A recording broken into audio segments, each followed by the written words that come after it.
Hey guys, welcome back to the show that never ends. My name is Rod, and I'm in a different part of the house tonight.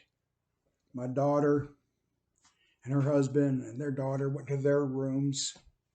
My wife is in her room, our room, and they actually left me alone in the house. I didn't have to hide in the man cave. So, this video I saw Dylan do. Dylan Noble Records, we all know Dylan. Do this video about your most expensive albums. Also saw a few other people do it.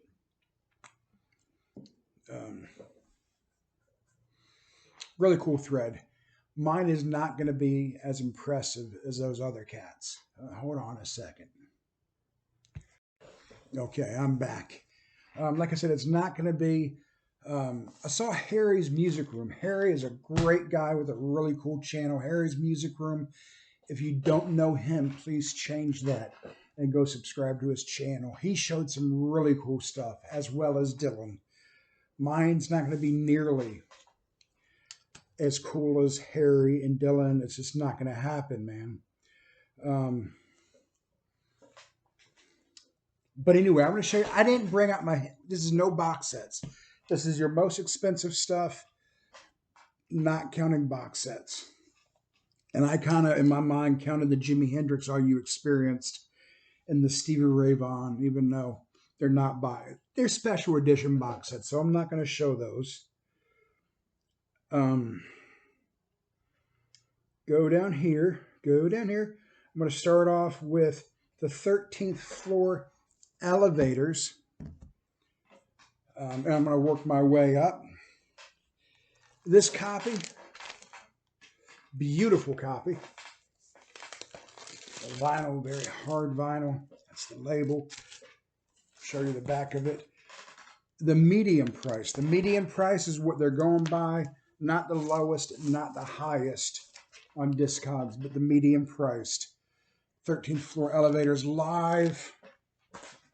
You know what just happened to me? I pulled out my 13th floor elevators yesterday. Their debut and has a warp in it. I've got like a ton of books on it trying to straighten that. God, I was so upset. Coming in at $79. This is a record store day album. I paid $27 for Kenny Durham, Quiet Kenny, and it's selling for, like I said,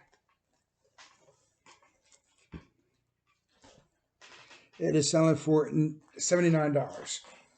Quiet Kenny Record Store Day reissue copy is going for that much. I was really happy when I got this. It was one that was supposed to be kind of scarce, they said. And the guy where I bought mine had 2 copies. So I definitely scarfed one up. Let's see what else we got. We got Van Morrison. Arsenal Weeks. This is an original copy. U.S. pressing. Got some really serious ring wear going on.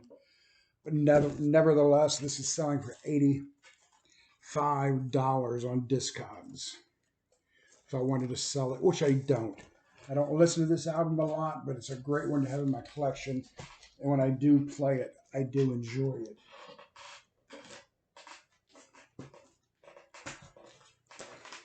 Next up, this is Miles Davis. I'm going to take my glasses off. I can't see myself now, but I can see my daughter's cat. I can see the screen here. Miles Davis, Blue Moods. And this is selling for $85 as well. It's a wonderful, and this thing has a few hairline scratches in it, but it plays through with very, very, very little background noise and no skips. I love this album. This is one of Miles Davis' albums that doesn't get talked about a whole heck of a lot in the VC. And my screen just went out on me. Let's fix that. All righty.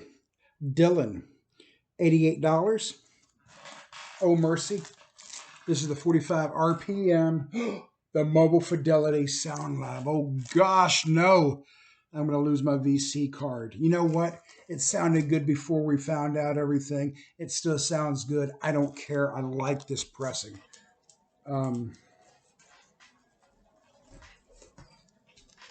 Sounds amazing. Bob Dylan. And it's still selling for that, even though we found out that it's not all analog. I woke somebody up. Grateful Dead, American Beauty. Same thing. Original master recording. How dare me. It's selling for almost $90. Great sounding. 45 RPM. Tom Waits, Closing Time. I found this at a thrift store for very, very little money. And it sells for $90. Original pressing, and it sounds great. Mint condition. Another record store day album. $90. The Bob Dylan Blood on the Tracks. Test pressing. It's a bootleg test pressing bullshit. It's not really the test pressing. We all know that. But it sounds good. I believe this is in stereo. Yes, it is. It's just a stripped down version of what Bob Dylan wanted the album to sound like when he took it to the record company. David Bowie, Japanese pressing. I'm not a huge Bowie fan, but I like Bowie. For someone who says I don't like Bowie, I got a lot of Bowie albums in me. And I'm not saying I don't like him. He's just not my favorite. Definitely like David Bowie. This is the Japanese pressing. $92.88 is what it last sold for. Just not the biggest fan of David out there. Now, a guy I am a fan of, Miles Davis. This is a reissue. 180 gram vinyl in mono. Miles Davis, Kind of Blue. The reproduction of the 6i. I bought this in Nashville. I was with Randy Weaver that day, hanging out. Randy Weaver. Gosh, what Randall Weaver's the name of his channel. Cool guy. Really cool guy to hang out with. He's got a great channel. But I bought this in Nashville hanging out with him, and I grabbed the stereo one. Then he pointed out, hey, this one's in mono, if it makes a difference to you. And it did, and I bought it. $24.99 I paid for it, and it's selling for $97.20. Not that I'm going to sell it. And this one kind of surprised me. This is a Circle Jerks reissue. The Circle Jerks came out a couple years ago. 2020 actually is when it came out. Group Sex. I remember this album when I was a kid. I wanted to relive my youth. I got it back in my collection. I think I paid $30 for it. Came with a real cool booklet. And if you got everything intact, you got the booklet and you got the album, it is going for $113, guys, for this reissue of Group Sex. Another reissue. Tangerine Dream. These guys were just little kids when they made this album originally. This is a reissue of a wonderful, wonderful psych album. It is Tangerine Dream. Kaleidoscope is actually the name of the band. Tangerine Dream is the name of the album. So it's Kaleidoscope. Cool album. And it is selling for $121.94. Another original master recording.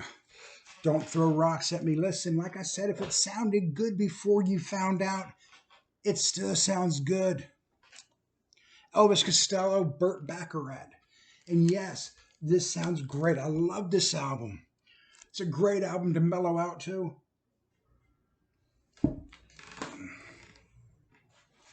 And not counting box sets, the most expensive album I have is $145, the medium price.